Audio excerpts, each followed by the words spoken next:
Hello friends, welcome to Paralegal Study. In this lecture we will analyze our unit 13 Law and Civil Disobedience, or when is the resistance justified. So friends, let's start with introduction part, that what is meant by law.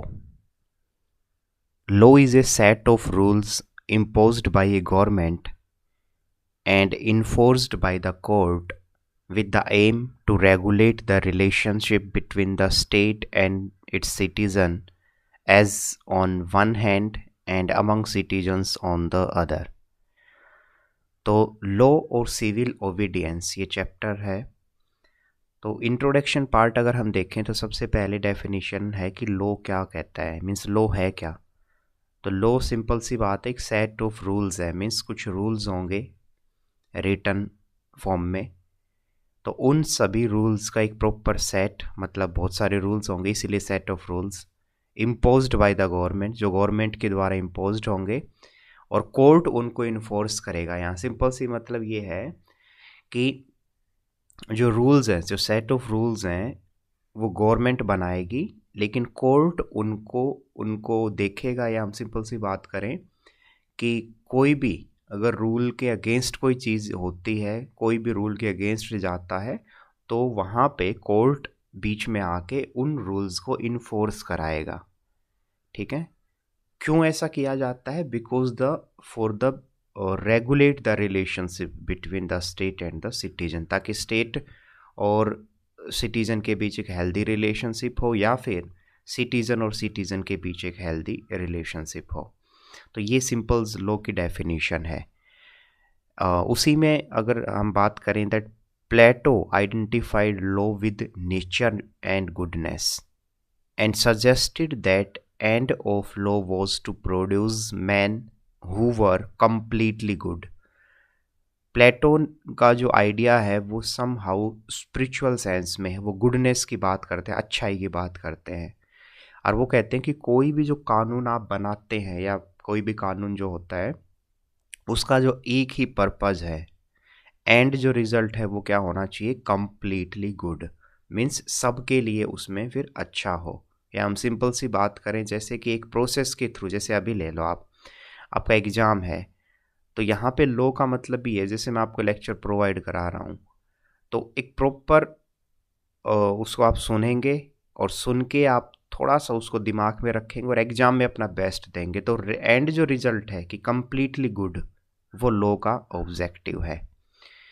And law is also associated with the duty and obligations and it require individuals to follow orders of the authorities, that is to pay taxes, participate in the during the emergency time in the, or we can say service provide during the war, to protect environment and to follow traffic rule.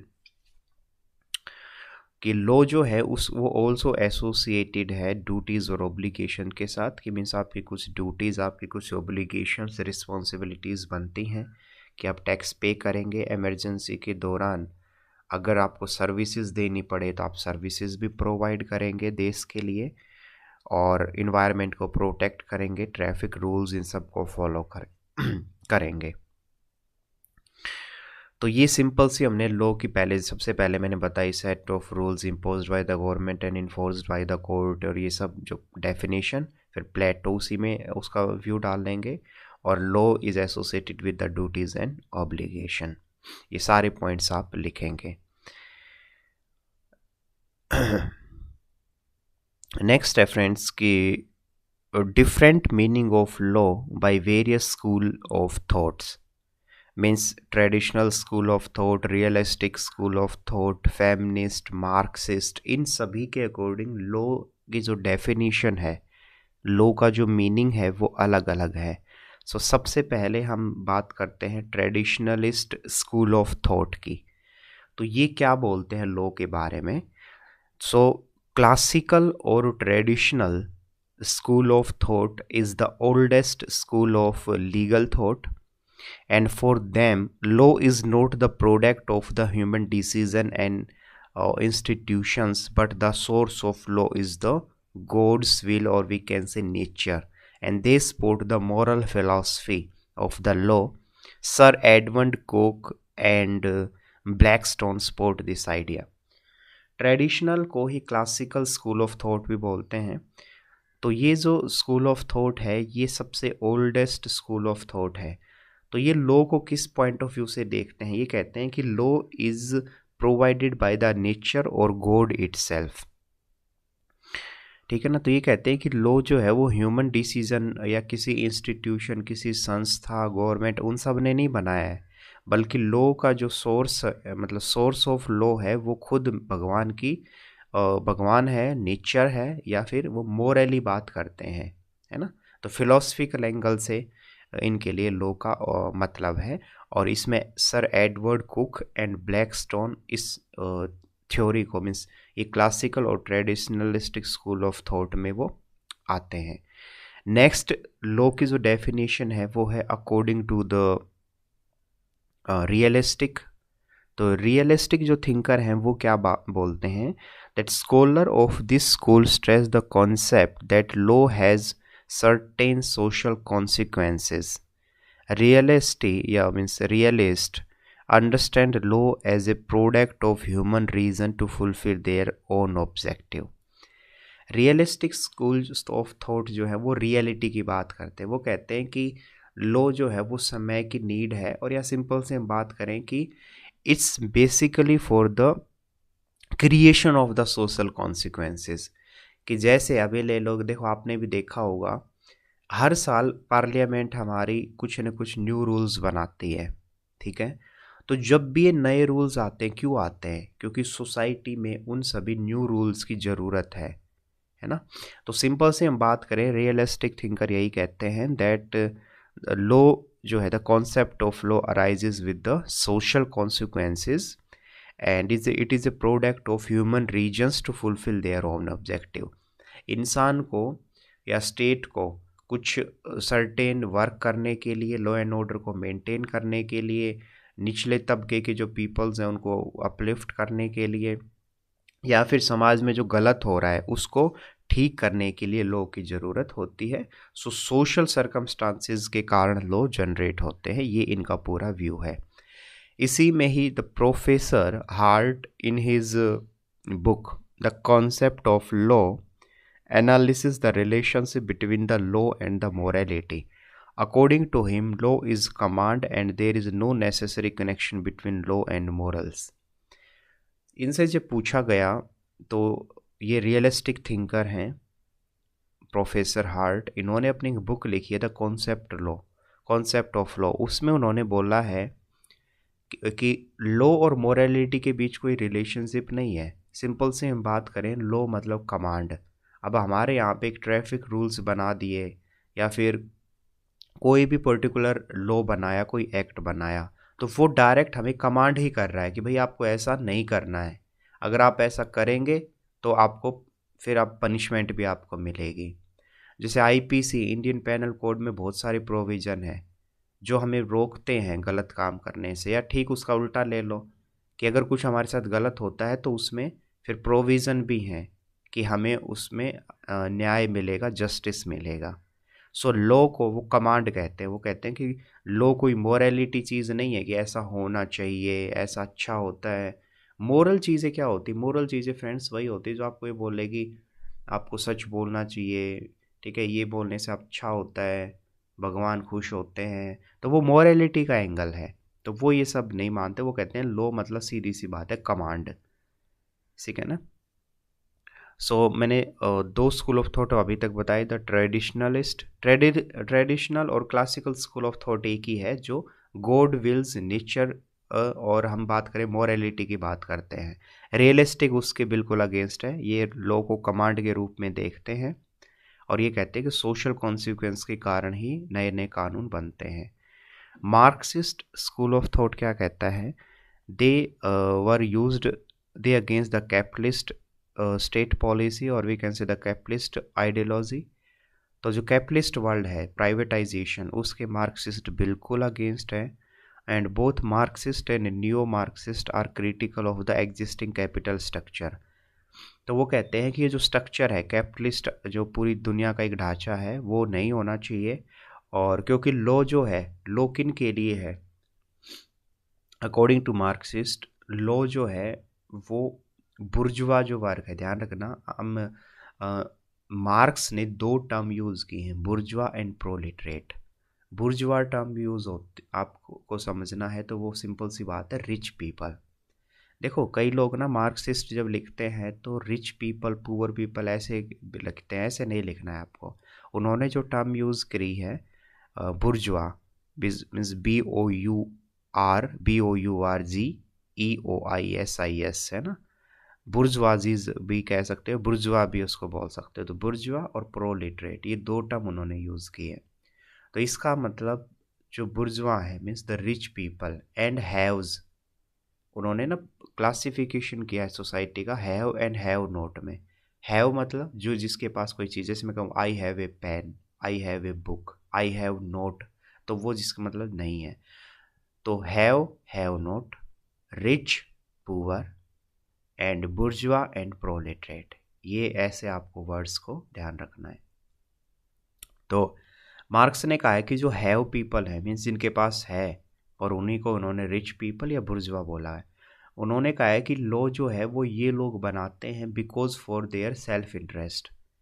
Actual में law का सही objective according to the Marxist तभी होगा जब society completely एक equal platform पे, या हम बात करें इक्वल लेवल पे आ जाएगी, जहाँ पे कोई भी अमीर और गरीब नहीं होगा।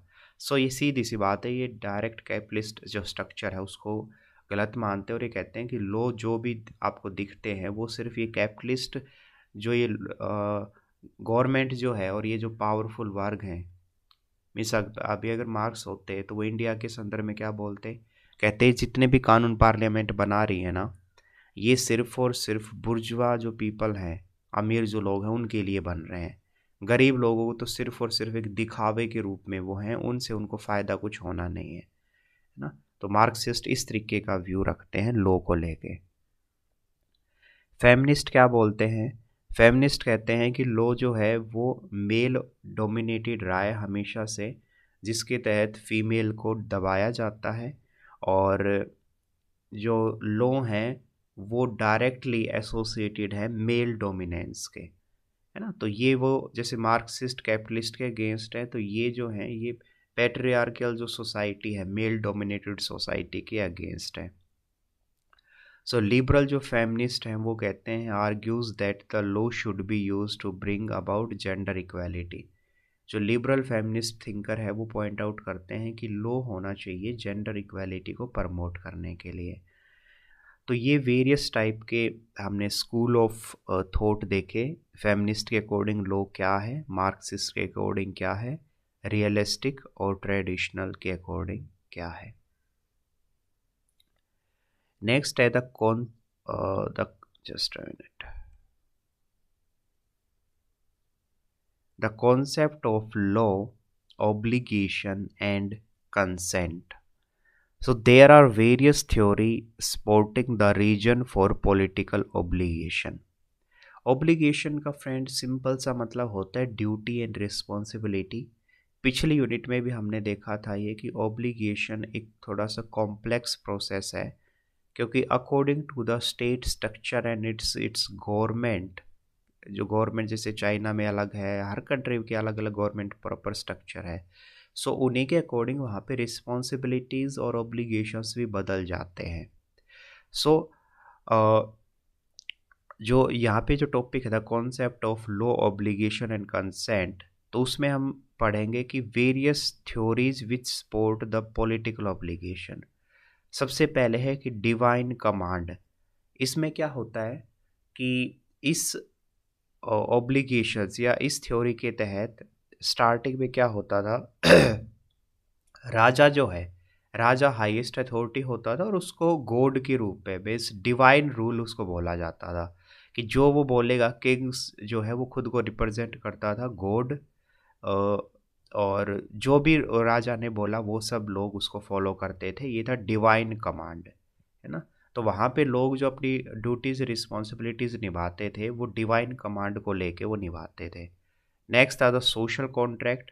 इसमें क्या है कि इसको थॉमस होब्स, जॉन लॉक ने इसको सपोर्ट किया और उन्होंने कहा कि जैसे अभी क्या है कि पॉलिटिकल स्ट्रक्चर ले लो आप। Political structure in the sense अभी हम अपने रिप्रेजेंटेटिव को चुनते हैं और रिप्रेजेंटेटिव हमारे बिहाफ पे रूल करते हैं, ठीक है। तो सोशल कॉन्ट्रैक्ट जो थ्योरी है वो ये कहती है कि हमारे दोनों के बीच कॉन्ट्रैक्ट है, मीन्स हम प्रॉपर चुनाव में पार्टिसिपेट करते हैं, वोटिंग करते हैं और वो फिर जब जीत जाते हैं तो हमारे बिहाफ पे वो काम करते हैं। So the philosophy of social contract traditions argue that state was created by the man, कि राज्य कहो गवर्नमेंट कहो ये इंसान ने ही क्रिएट किया है। और उसका पर्पज़ क्या है? उसका पर्पज़ है कि जो राज्य है वो लोगों के लिए काम करे और बदले में जो लोग हैं वो उनको अधिकार देंगे, राइट्स देंगे या पावर देंगे। सिंपल सी हम बात है। तो ट्रेडिशनल जो मीन सोशल कॉन्ट्रैक्ट है वो किस तरीके के पॉलिटिकल ऑब्लिगेशंस की बात करेगा? वो करेगा रिस्पॉन्सिबिलिटी, कि पीपल्स अपनी रिस्पॉन्सिबिलिटी निभाएं रिप्रेजेंटेटिव को चुनने में, और रिप्रेजेंटेटिव अपनी जो ड्यूटीज़ ऑब्लिगेशंस निभाएं फिर लोगों के वेलफेयर के लिए या लोगों के लिए काम करने में। And this theory is given by the Hobbes and the John Locke.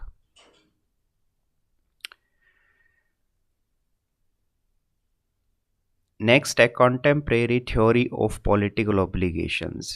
So this theory pointed out that political obligation is acquired through some moral transitions between the citizen and between the state. It is justification on the basis of consent, gratitude, fair play, membership and natural duty. तो contemporary theory जो है वो क्या बोलती है?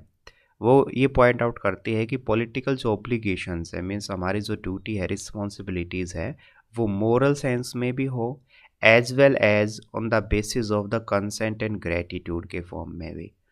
तो simple से हम बात करें, वो कहते हैं कि आपको अच्छा करना चाहिए या आपको एक ड्यूटी अपनी परफॉर्म करनी चाहिए। सबसे पहले तो इसका मोरालिटी ग्राउंड है कि जैसे मैं ही कहूँ आपको कि यार आपको हार्ड वर्क करना चाहिए, आपको हमेशा सही के साथ खड़ा होना चाहिए। तो ये मोरालिटी है, मोरालिटी लेवल पे आपको अपनी ड्यूटी अपनी रिस्पॉन्सिबिलिटी फुलफ़िल करनी होगी। और दूसरा इसके साथ साथ जो इन्होंने बोला वो है दैट कंसेंट, ग्रेटिट्यूड और नेचुरल ड्यूटी के रूप में भी आपको कुछ अपनी सर्टेन रिस्पॉन्सिबिलिटीज़ जो है वो फुलफ़िल करनी होंगी। सो this is the contemporary theory of political obligations. Next theory is the fairness. So the principle of fairness applies to the political society where its member and regard it as a cooperative enterprise. In this cooperative arrangement, everyone participate certain good for the benefit, and this principle adapted by John Rawls. देखो यहाँ पे fairness का मतलब क्या है? ये कह रहे हैं कि हर एक मेंबर जो है वो कोऑपरेटिव एंटरप्राइज के रूप में काम करे। आपने कोऑपरेटिव सोसाइटीज़ देखी होंगी, अमूल दूध आप ज़रूर पीते होंगे ना, वो कोऑपरेटिव सोसाइटीज़ का ही एग्जाम्पल है। मीन्स लोग मिलके एक संगठन के रूप में साथ आते हैं, कोऑपरेट करते हैं, पार्टिसिपेट करते हैं और उससे कुछ सर्टेन उनका ऑब्जेक्टिव होता है, बेनिफिट लेना या कोई भी ऐसे पर्टिकुलर। तो वहाँ पे वो अपनी अपनी ड्यूटी परफॉर्म करते हैं। ये है फेयरनेस, ठीक है ना। तो कोऑपरेटिव ध्यान रखना, कोऑपरेटिव मीन्स साथ मिलके काम करना। नेक्स्ट है gratitude. So the concept of gratitude in the debate on political obligations can be traced back to the noted work of the Plato and we can say the modern analysis of the found in the form of A.D.M. Volcker. According to this arrangement, all the criteria ought to be depth of gratitude to the state of machinery for the benefit that is provided by it. Gratitude का मतलब नाम से ही समझ आ रहा है किसी को धन्यवाद देना। तो ये सबसे पहले कॉन्सेप्ट जो है ये पॉलिटिकल ऑब्लिगेशंस के रूप में जो ग्रेटिट्यूड वाला पार्ट है ये प्लेटो ने बोला था। प्लेटो के बाद A.D.M. वॉल्कर और इसके अलावा सीमंस, इन्होंने भी अपने जो वर्क्स हैं, अपनी जो थ्योरीज है उसमें बोला ये चीज़ कि क्योंकि देखो स्टेट हमारे लिए बहुत कुछ करता है, हमारी रक्षा करता है, हमें प्रोटेक्शन देता है, हमारे लिए वेलफेयर के लिए भी काम करता है, सारी चीज़ें स्टेट अरेंज करता है। सो हमें अपनी ड्यूटी परफॉर्म करनी चाहिए just for the gratitude. Means जैसे एक छोटी चीज़ है, पेरेंट्स हमारे लिए सब कुछ करते हैं ना, तो हमें पेरेंट्स को ग्रेटिट्यूड, धन्यवाद, थैंक्स के रूप में उनकी बातें कुछ माननी चाहिए। भाई मान लो देखो बचपन से लेके अभी तक वो सारा हमें पालते पोसते आए हैं या कितना स्नेह प्यार करते हैं, तो कभी कुछ वो मांगते हैं कि भाई प्लीज़ आप ऐसा कोई काम मत करना जिससे हमारी इमेज ख़राब हो, ये सारी चीज़ें, तो वो क्या है, वो हमारी ओब्लिगेशंस है कि वो हमें परफॉर्म, फिर मीन्स वहाँ पे अपनी ड्यूटी और रिस्पॉन्सिबिलिटी हमें निभानी होगी। And next one is the consent. Consent का क्या मतलब है, that concept of the political obligation is justified and grounded in the concept of the individual पर सिंपल कंसेंट का मतलब होता है सहमति, कि मीन्स आप अपनी सहमति से, आप खुद से, आप इंडिविजुअली वो ड्यूटी और वो जो है रिस्पॉन्सिबिलिटी है वो परफॉर्म कर रहे हैं। सो ये वेरियस टाइप के जो मैंने आपको पॉइंट्स बताए ये क्या थे, द ऑब्लिगेशंस। लो तो हमने स्टार्टिंग में ही देख लिया था उसके टॉपिक, बट ऑब्लिगेशंस हैं कि वेरियस टाइप की ऑब्लिगेशंस कौन कौन सी हैं। तो पॉलिटिकल ऑब्लिगेशंस में एक डिवाइन कमांड देखा हमने, social contract, contemporary theory of political obligations, fairness, gratitude and consent. So next topic is state and resistance. With the development of the state and its complex functions, many tools were required to maintain the peace and the stability. And rule of law is one important criteria for for maintaining the peace and stability. State and resistance का मतलब क्या है कि देखो जैसे जैसे state develop होता है तो उसी के साथ साथ कुछ टूल्स स्टेट को अपनाने होते हैं। मीन्स कि भी प्रॉपर रूल एंड रेगुलेशन को तभी लोग फॉलो करेंगे जब कुछ सर्टेन रूल्स होंगे, है ना, अदरवाइज पता है आपको कि इंसान ऐसे मानता नहीं है। सो डेवलपमेंट स्टेट का जैसे जैसे डेवलपमेंट होगा उसी के साथ उसको स्टेट को कुछ टूल्स की ज़रूरत पड़ेगी दुनिया मीन्स अपने राज्य में स्टेबिलिटी और पीस लाने के लिए। तो वही जो टूल है वो लॉ के रूप में ही एक टूल सबसे इम्पोर्टेंट है, वो है लॉ, कि कानून के तहत सोसाइटी में पीस एंड स्टेबिलिटी लाई जाए। जॉन लॉक जो है उन्होंने जो ये टूल है जो हमने कहा कि रूल ऑफ लॉ, तो उन्होंने उसको नेचुरल राइट के रूप में पॉइंट आउट किया है। उन्होंने कहा है कि ये नेचुरल राइट है क्योंकि ये बर्थ और गॉड के थ्रू ही ये चीज़ें मिलती हैं हमें। और ये जो this doctrine further was reflected in the writing of the Thomas Aquinas in the medieval period when law was regarded as the will of God. So for him the source of law as well as resistance has to be divine in nature. ये जो thinker है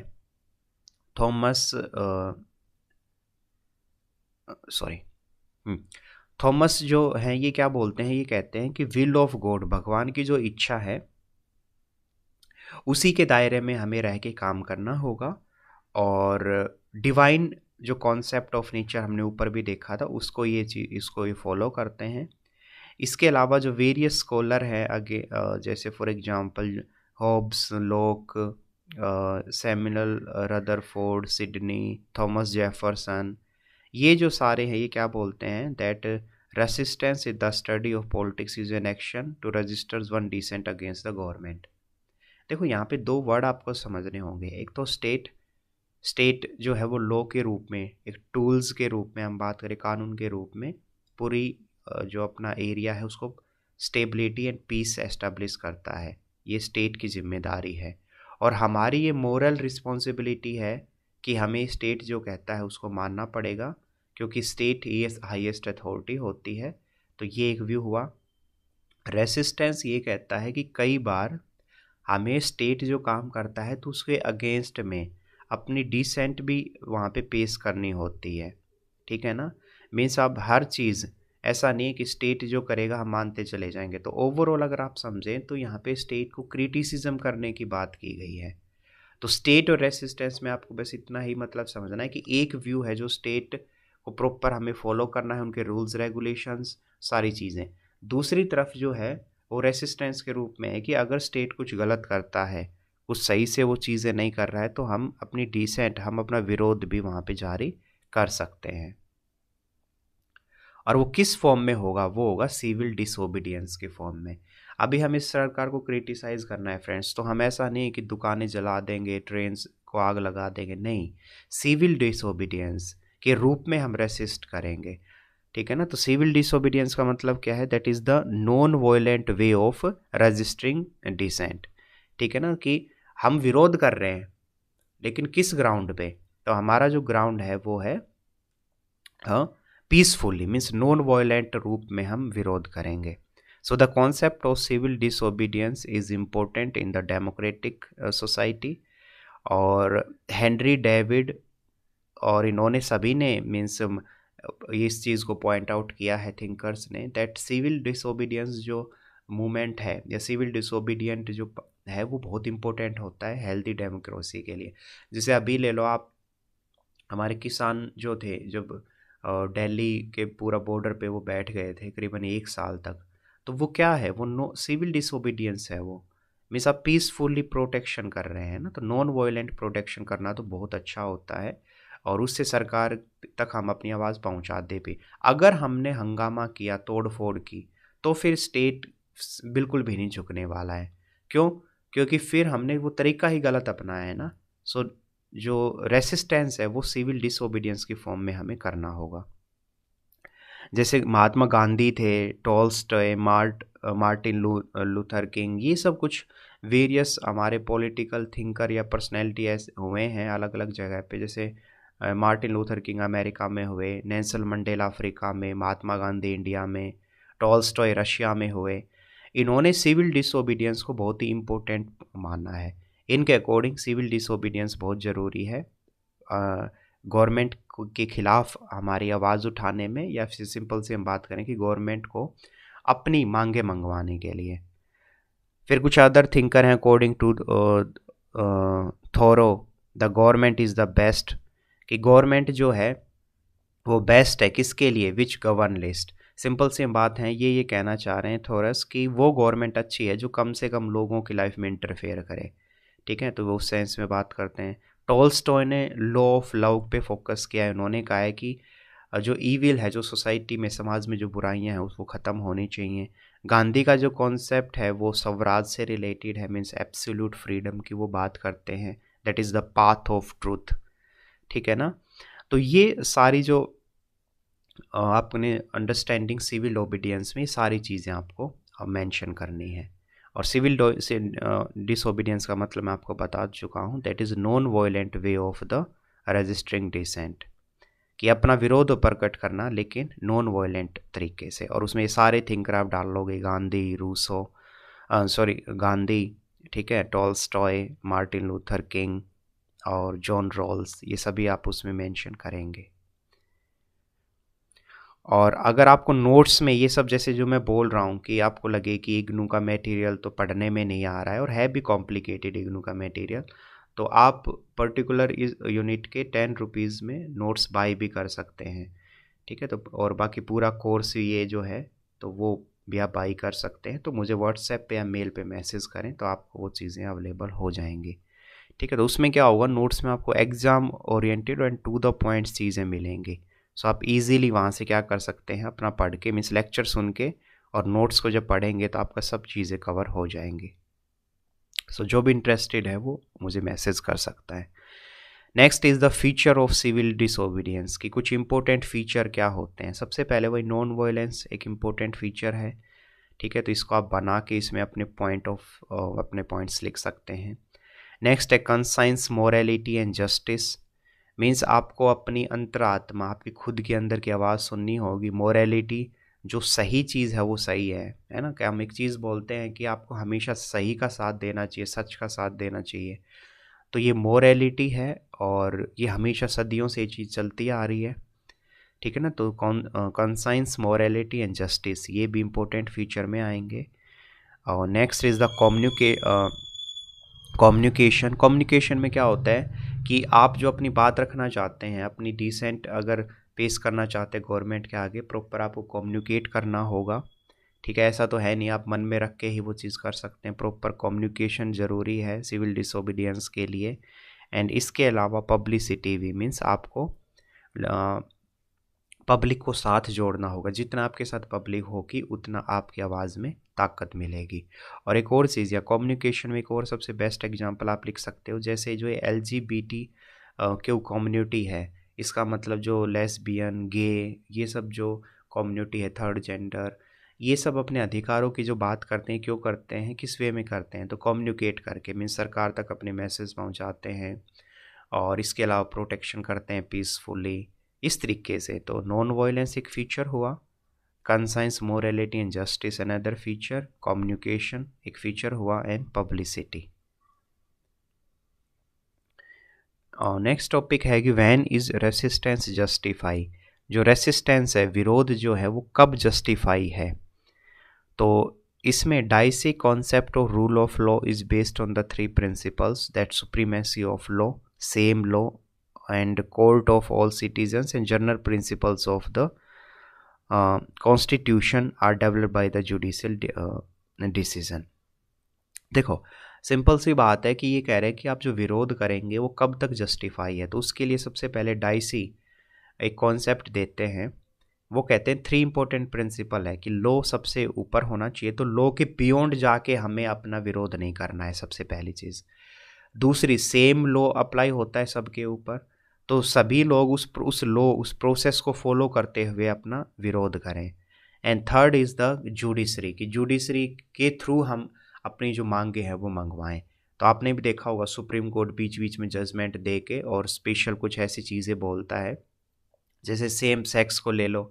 अभी अगर आप मान लो एक male and female partner sexual activities में engage होते हैं, तो कोर्ट उनको क्रिमिनल नहीं मानेगा। तो ये डाइसी वही कहते हैं कि प्रॉपर लॉ जो है, क्योंकि लॉ सुप्रीम है, सेम लॉ सबके ऊपर अप्लाई होता है, तो उस लॉ की प्रोसेस के थ्रू ही हमें अपना जो रेसिस्टेंस है, विरोध, वो प्रकट करना चाहिए, और जुडिशरी उसमें इंपॉर्टेंट रोल प्ले कर सकती है। रोनाल्ड ड्रोकिन ने एक्सप्लेन किया डेट मोरल राइट जो हैं ऑफ द इंडिविजुअल्स वो सबसे ज़रूरी होते हैं, people have the right to break that law. वो कह रहे हैं कि एक छोटी सी चीज़ है, मीन्स आपको जीने का अधिकार है, आपको बोलने का अधिकार है, ये मोरालिटी ही एक ग्राउंड है ना। तो अगर कोई भी स्टेट अगर इन मोरालिटी जो राइट्स हैं आपके, उनको अगर रोकता है, उनके अगेंस्ट काम करता है, तो आपको वहाँ पे रूल को ब्रेक करने का भी अधिकार है, मीन्स आप रेसिस्टेंस कर सकते हैं, ये जस्टिफाई है ना। नेक्स्ट है कि in some circumstances disobeying the law has better consequence, मतलब चुप रहने से अच्छा आपको बोलना होगा, उससे ज़्यादा बेटर रिजल्ट आएंगे। उसमें एक एग्जांपल है, मार्टिन लूथर किंग ने जो पूरा एक मूवमेंट किया अमेरिका में, वो बोलने के बाद उसका बेनिफिट मिलेगा ना। गांधी थे, उन्होंने भी देखो ब्रिटिश के खिलाफ एक मूवमेंट छेड़ा। अगर मान लो हम ब्रिटिश के खिलाफ आवाज़ ही ना उठाते तो क्या हम आज़ाद होते? फ्रेंड्स, कभी आज़ाद नहीं होते हम, ठीक है ना। तो जस्टिफाई यहाँ किस रूप में है कि हमें अब आवाज़ उठानी ही होगी, क्योंकि कई बार सिर्फ ओबे करते रहेंगे, सिर्फ फॉलो करते रहेंगे, तो हम हमेशा नुकसान में रहेंगे। हमें अपना विरोध जो है वो जताना ही होगा, डिसओबेइंग दिखाना ही होगा। चिपको मूवमेंट एक कह सकते हो कि जहाँ पे प्रोटेक्शन ऑफ ट्री और इन्वायरमेंट को लेके चिपको मूवमेंट सबसे बेस्ट एग्जांपल है, कि जिसमें सरकार जब पेड़ काट रही थी प्रोजेक्ट से रिलेटेड, तो लोग पेड़ों के चिपक गए थे, इसी को बोलते Chipko movement. So this is the best example of the civil disobedience. इसके अलावा जो JS मिल हैं वो भी अपना एक ऐसे में लिखते हैं कि freedom of thought and expression सबसे इम्पोर्टेंट है, तो सभी को बोलने का और अपने एक्सप्रेशन करने की आज़ादी है। इसके अलावा नेल्सन मंडेला ने जो रेशियल जो भेदभाव होता था काले गोरों के बीच, उनके खिलाफ आवाज़ उठाई, तो वो भी एक एपरेटेड जो गवर्नमेंट है, मीन्स जो रंग के आधार पे जो रूल होता था अफ्रीका में, ब्रिटिश पीपल जो रूल करते थे, उसके अगेंस्ट में आवाज़ उठाई, ठीक है ना। तो ये ऐसे वेरियस टाइप के आप थिंकर आप लिख सकते हैं, और इन सब का जो पॉइंट्स है वो क्या मेंशन करता है, वो यही मेंशन करता है कि रेसिस्टेंस हमें करना चाहिए इन ग्राउंड्स पे, वो जस्टिफाई है, ठीक है। तो ये है फ्रेंड्स पूरा चैप्टर, और इस पूरे चैप्टर की क्रीम नोट्स आपको चाहिए तो आप मुझे मेल या व्हाट्सएप कर सकते हैं। So thank you so much and have a good day.